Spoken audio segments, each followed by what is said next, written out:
King Saul and his son Jonathan fall in a battle with the Philistines on Mount Gilboa. That's the end of the dynasty of Saul. And on that same day, the son of Jonathan, Mephibosheth, is crippled.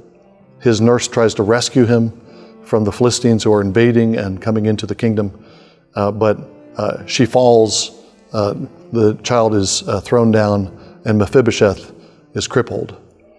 That's not the last we hear about Mephibosheth in the stories in 1 and 2 Samuel. Mephibosheth is a broken member of Saul's house, and yet David shows kindness to him. Once David becomes king, he asks the question, is there anyone in Saul's house to whom I can show the kindness of God? He wants to show the chesed of God, the loving kindness of God to somebody in Saul's house. He does it for the sake of Jonathan, who was his friend, his protector, his mentor in ways, and he wants to carry on that chesed, that loving kindness, that covenant and loyalty to the next generation. But he sees it as extending the kindness of God. So what David does is to bring Mephibosheth to his own house, to give him a place at his own table. Mephibosheth, this broken, crippled member of a rejected royal house, is raised up and elevated and brought to the table of David. And for the rest of his life, he eats at the table of David. This is a risk for David.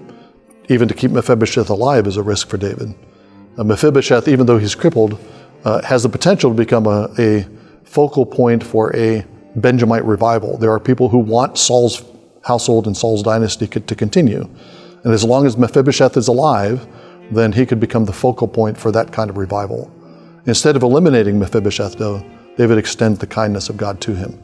This crippled, broken member of a failed royal house, David finds him in a place called Lo Debar, a Hebrew phrase that means no word or no thing.